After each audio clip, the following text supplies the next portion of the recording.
Presentations. It's hard for me to do this because I don't like to get all preachy, but I'll tell you my experience in the different covers. So, like most of the time with a search bait or something like that, if you have wind, you're money. You want to be on the windblown side. Windblown points is one of my favorite things to cast all the way up on the side of it and bring it right down the side, right in the wind. If you could get past the point and cast down the point out to deep water and bring it kind of uphill, that'll work for the fish sitting shallow that are looking out at the wind to eat. But a lot of times when you cast in at them and you're able to bang that bottom, bringing it to the deep water. So you're gonna get your bites within the first few handled cranks usually on those wind blown points if they're all the way up. If they're a few feet off, then if I grind it down and I lose bottom contact, give it a pause, I don't get a bite, that's when I start kind of like my burn, pause, twitch. It just depends on the mood of the fish. But a lot of times when it's wind blown and it's warmer water, they want that fish moving fast. You don't always have to slow roll it in. But sometimes slow and steady, it's just like any other thing. But wind blown points, of course, can be great, especially if you have this prey item that's, you know, larger like this. In the post spawn, a lot of times it can be really good because into the summer, because there's baby bass and they might not be this large yet, but they're starting to key in on those smaller bass, the big fish. So if you have a rocky environment, clay points, stuff like that, wind blown laydowns, wind blown pockets. When you're going in the pocket, I usually try to come in on the right or the left side, whatever it is, the shoreline, and hug that shoreline, because usually when it might not be where the fish are always stacked, but the fish that are going to eat this are going to be the ones that are probably going to be up shallow behind a rock. If you know that there's a laydown or a piece of chunk or a depression, creek channel, it's all about the line. And all these fish, you know, especially if you know about crankbaits and all these different lines, you want to take that perfect line of cast, just like you would with the swim bait. It's the same with the crankbait or anything like that. So when you're coming into that thing, the perfect line for a deep diving crankbait might be different than the perfect line for a spinnerbait or something like that. So you always want to keep that open when you're coming in. Like, if you're throwing this presentation, you want this to be the best presentation to where you believe the fish is holding. For me, I'm not always fishing for where the most fish are holding. I'm fishing where I think the fish that are eating are holding. Usually shallow, usually up. Hit them with something like this. Even in the warmer months, I fish these baits like this. This is a heavy of mine with heavy hooks and lead where it almost spins. I'm a believer that when you stop a bait and it's cranking down, you want it to just kind of hang there. I don't make myself suspenders. Like, I guess I can make a suspender for myself. I just take my baits and then modify them. It's very easy.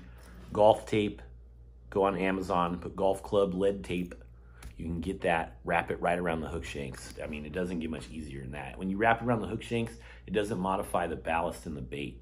So, like the ultimate way, if you want to add equal weight across the whole bait, you'd want to put like one here, one here, one here, and one here of lead tape.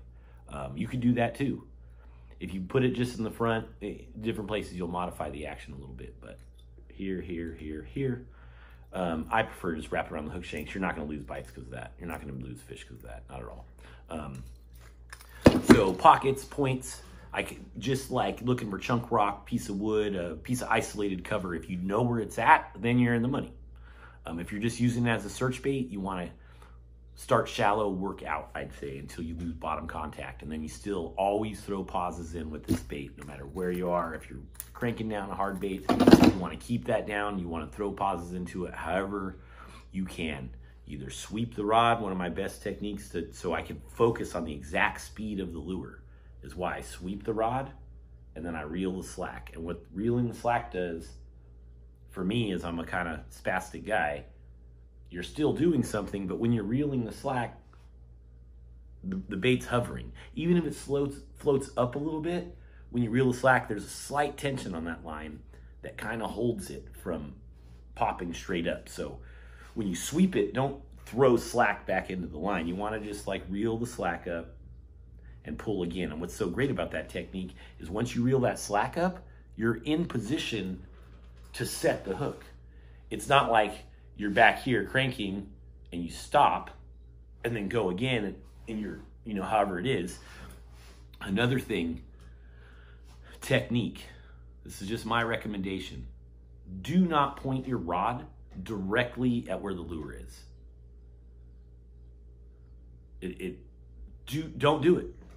I mean, you could hold it down so that there's flex this way, but if you get that rod at a direct line to that fish, your rod is rendered useless. And with treble baits, you want to have that rod load up. So if you're fishing it like this and you get popped, that's why the side sweep. You could, you know, wherever it is, my recommendation is have it at an angle to the lure of some type. Up, down, left, right, BA, select spark, one of those things. Just make sure that you're not pointing your freaking rod at the lure and rendering the rod useless. I see that happen. I can't even believe it half the time. I don't even know what's going on with that. So, anyways, so you want to sweep that rod. The sweep is a great technique. If I'm not doing that, I'm reeling down, I'm feeling, but once I feel cover, I pull the bait. Very rarely am I just grinding it into the thing, into the ground without pulling it. I'd rather pull it and feel everything, because I'm telling you, a majority of your bites, almost like way vast majority, are going to come on the pause. Everywhere I've been, East Coast, West Coast, whatever. I mean, I'm not some international traveling fisherman, but got my share of bites. So always the pull pause, you know, everything else real, erratic, boom, boom, boom. It's just like a reaction bait. You want to think about this as reaction bait, square bill, rattle trap, whatever it is. Even spinner bait, burn pause, burn pause, burn pause. So if that's all you're looking at is rocks and clay, I would just, you know, you probably fish the same way with reaction baits. This is just a bigger presentation. If you have herring, I know those are crazy. If they're shallow on points though, this works. So if you have a weedy lake, a lot of cats don't like to fish this in weeds. When I went to Florida for iCast, I talked to some people and they're like, I'll just throw the punch or the swim jig. I don't need to throw that. Lose too many fish, you know, yada, yada, yada, yada. I could do that too. Everybody could just throw the punch in the swim. I could just throw a Cinco. Just eliminate all the fucking baits, you know what I mean? Anyways, Florida was no different. I wasn't there when my buddy caught one on the Wade Hogs next to Hyacinth. You have floating overhead cover, whether it be a trash pile, whether it be chopped up weeds. That's a really good one. Chopped up weeds matted on a windy bank, creating a canopy. Overhanging trees are overhead cover, like low to the water. You want them to be low to the water. If you got low to the water trees, throw a rat. Just pick this up. Trees, riprap, berry bushes, stuff like that. Rat, they live there. Rodent, mink, whatever. Throw that in there. That would be my recommendation for the presentation. Crank it down like a real rodent does. They go under. They can't see what's under them. They don't want to swim on top most of the time. Anyways, so anything over, those big fish are going to sit under. The glide bait's great presentation. It'll slide up under that dock or bang into the dock. But a lot of times overhead cover, if you have current, wind, anything like that, this could be a great option. They don't miss this a lot. Like a lot of times glide bait fish are cool, but you don't hook them right, or, you know, if you fish glides, you know what I'm talking about. I love glides though, don't get me wrong. So I'm not saying that they're not a great option or the best option a lot of times. But when you have weed and or wind on weeds and cover like that, any type of something that's corralling bait, you put this next to that overhead cover, it gets crushed. It's one of my favorite techniques, running it down the line of Hyacinth. But it seems like you really need that wind. You want to be throwing upwind and bringing it with that for these crankdowns to work the best they are. But I think every reaction bait's like that, right? So also, if you have weeds, individual weed clumps, if you have those isolated weed clumps, killer bait to run down the sides of it. The same way, you want to either, when you're picking your presentation with these, you really want to think about where the fish is, right? Because it's not like a little bait that you could flip in there and not make a splash. When you throw it in there, the fish knows it's there. Sometimes the left side of the clump is where you have to, the weed clump, you have to reel it by that left side to get the bite. If you reel it by the right side, you're not going to get the bite. Or you're going to draw the fish out and he sees you and you're done. So before you make your presentation to isolated cover with any of these baits, whether it be weeds, wood, whatever, you really want to take into account the current, the sun, the wind. And I mean, you should always be doing this, but I think it's more important with these baits because they have such a presence, which is a positive and a negative. So when you're fishing a piece of cover, isolated cover, weed lane, weed clump, you know, all the other stuff too, but brush pile, all stuff, you really want to make your first cast to where that fish should be. You know, is it on the sunny side because it's cold? They're not always in the shade. You know, are they on the sunny side of the dock? Are they on the sunny side of the laydown? Or are they sitting in the shade? Are they downwind? Is there a reason for them to be behind the cover? Or are they sitting on the nose of the cover waiting for something to blow over because it's windy and they don't have to worry about being seen? Are they eating up? Are they eating down? All these things are things that you have to take into account all the time.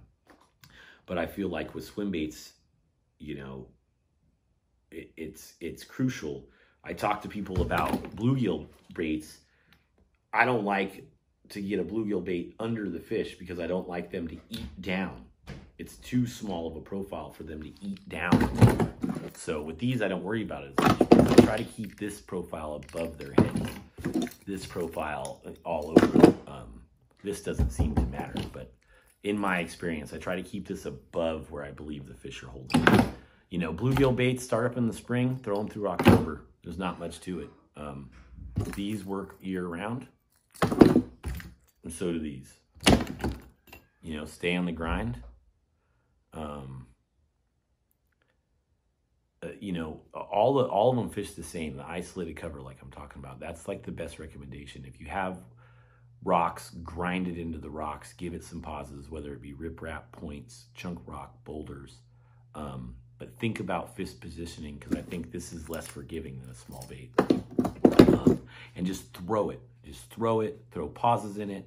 Weight it if you think you need to. If you just throw it out, reel it in, and it doesn't work, and they're eating stuff that suspends or they're not aggressively on there, you're not going to catch it. Don't worry if you're reeling them in too and they start to blow out. Let it blow out a little bit. Throw a pause in it. It'll come back to center. Start your reel again. When they start to hunt like that, that's a fish triggering device. So the pause really comes in a sec. When you throw a pause in it, if you give it slack, it'll turn a little bit. That could be a triggering device. Just really think about the side where the fish is and make your presentation there to isolated cover. That's what you're going to do. When you're fishing weed flats with this over the top, it's just like a spinner bait. There's nothing to it. You don't want to reel it, pause it, reel it, pause it, stuff like that. And they'll come up and smoke it. I'm not saying these aren't great search baits. They're just like, but there's nothing to that. You just throw it like you would any other conventional search bait. Just always throw pauses in it, I think. And wind seems to be pretty key for this.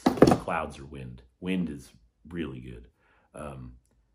And then just try to pick it apart. Fish down with other stuff if you feel confident. But this is, you know, you really want to, when you come up to a piece of isolated cover, make sure you make the right presentation because that's where your bites are usually going to come. So that's about it, man. Just get out there and grind it out.